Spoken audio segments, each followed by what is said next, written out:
Hello, hi. If you are watching me again, welcome back. If you're new here, hi, my name is Nikita and I'm a recovering addict. I also suffer from BPD, ADHD, and CPTSD. Feel free to check out my previous videos. I talk a lot about these disorders and how I manage their symptoms. Some days I manage them really well, some days not so much. So you get a day to day understanding of how it's going. So if you're interested in that, please feel free to check them out. If not, uh, I don't know what to say. Today's topic is very dear to me, and it's something that I've struggled with quite a lot. And it's actually a person that I want to talk about.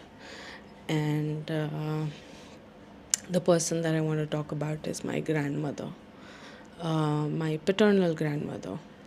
Now, in previous videos, I've mentioned that I lived with her alone for quite some time until she passed away.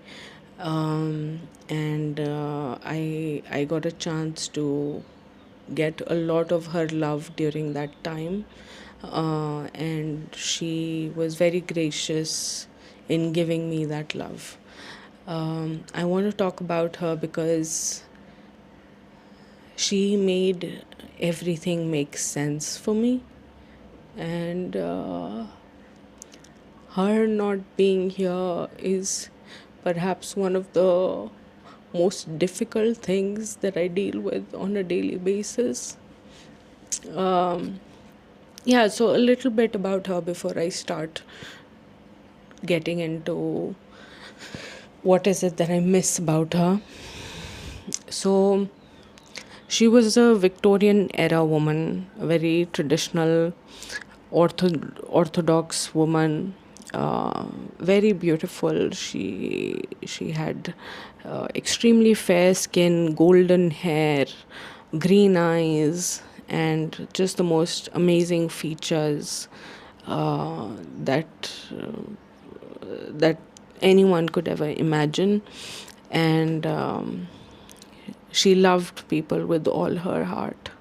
Her favorite thing to do was to serve. That was her love language. She did that with food. So she would. We used to live in Kisumu when we were younger, a small town in Kenya, and there's a gurudwara there where she used to cook. To serve the god in some way. She was a very religious person as well, so she would do a lot of the things in the gurdwara, cook for the langar, cook for the khand part and things like that. And everyone who had the food that she had cooked absolutely loved it, because there's just this magic in how she made the food. She made it with so much love that it translated to the people who ate the food. And people from various places would come to her at home and ask her to make them something, and she would lovingly do that. I remember there was a day when she made this mint chutney. That is one of my favorite things ever, and I had about. I think I was 11. No, I was probably 9 at the time, and I remember I had 9 chapatis with that chutney because the chutney was so good. And my mom was like, you're eating too much, you'll upset your stomach. And my grandmother shushed her up and said that, let her eat, she's enjoying it. And yeah, that was my grandmom. And I think my relationship with food, uh, after she passed away, has changed quite a bit. Um, I don't like eating food at all because it doesn't have the taste that she got, out of it. And nothing tastes as good as what my grandmom used to make. And the reason I talk about her today is because it's nearing her death anniversary, and July and August are especially difficult months for me because it's very close to her death anniversary, and it bothers me a lot that she's not here anymore. She died young, too young.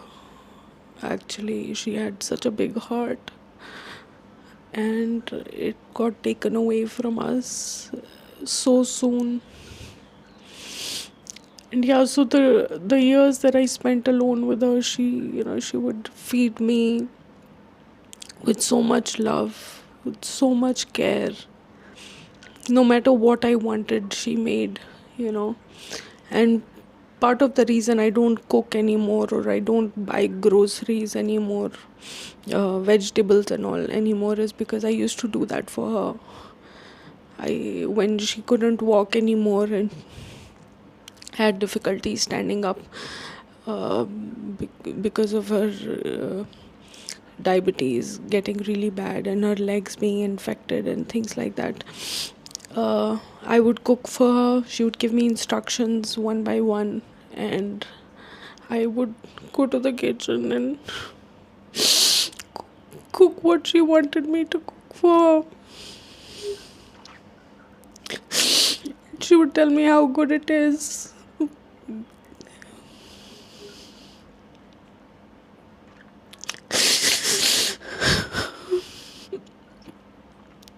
Yeah, these 2 months are very difficult, man. Very difficult. I realized this after you know after the incident that occurred a few days ago, where I almost relapsed again.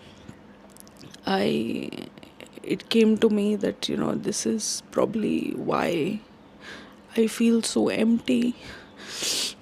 I miss her so much. Everything made sense when she was around.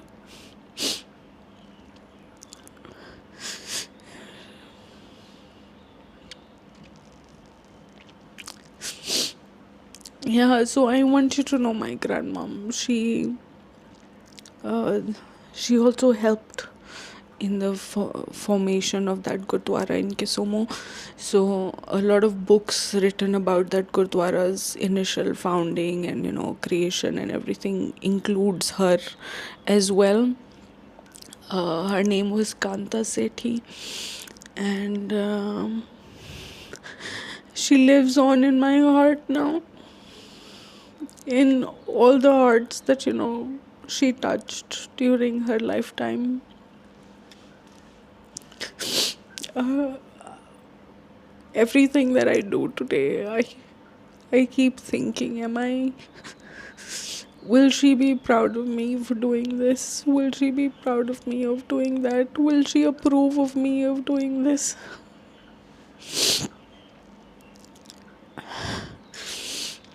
She was just the most beautiful human being I've ever met. And I wish, more people had met her, because a lot of people missed out on it. And yeah, I wish you'd met her. You would have loved her. Just the most generous, loving person ever. Yeah, so that's my grandmom. I'll I'll also add a picture of her towards the end of the video. And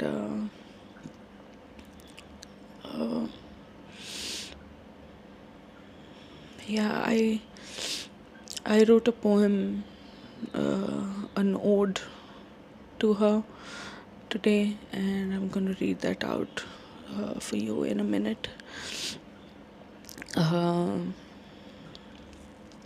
Yeah, that's where I'm going to end the video. So just give me a minute, let me get myself together, and then I'll read the poem, all right?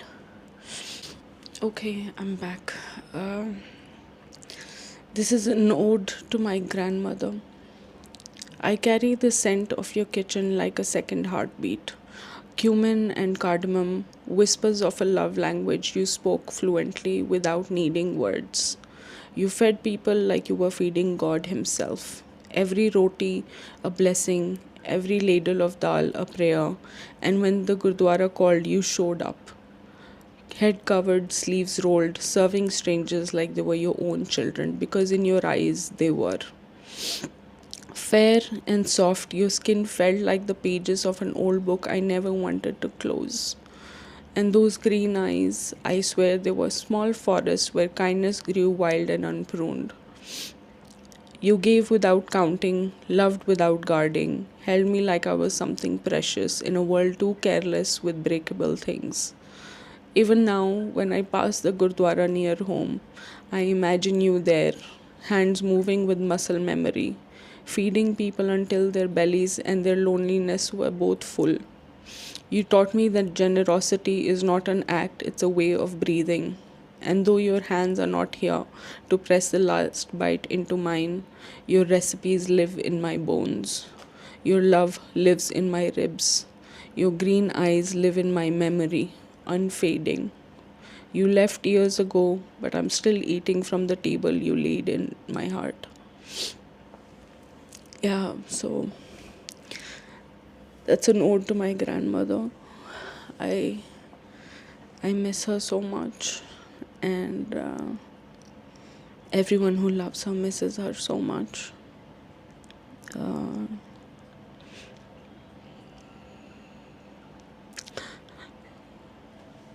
um, Even now, when I visit Kisumu, and I make sure that I go to that gurdwara where she used to serve, and I can still imagine her in the kitchen.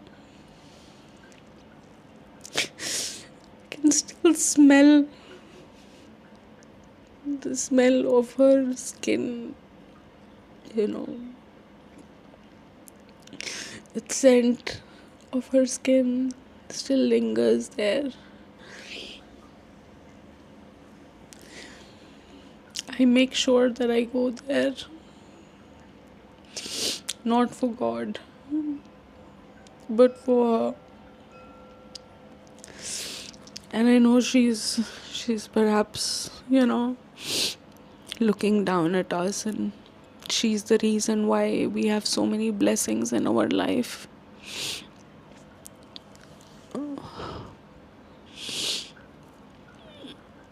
I'm sure she's in heaven. I'm 100% sure. If there is a heaven, she's in.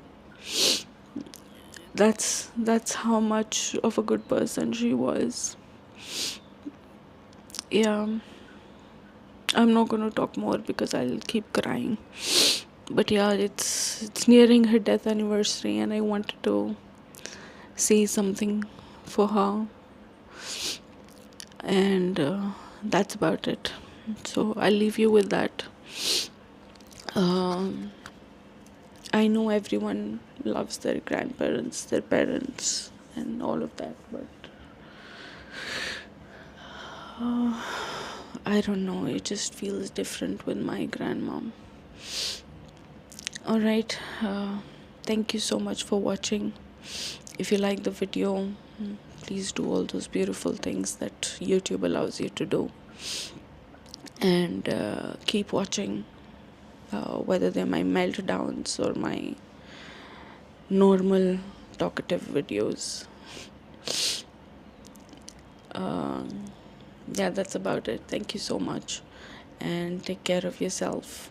I'll talk to you tomorrow. Bye.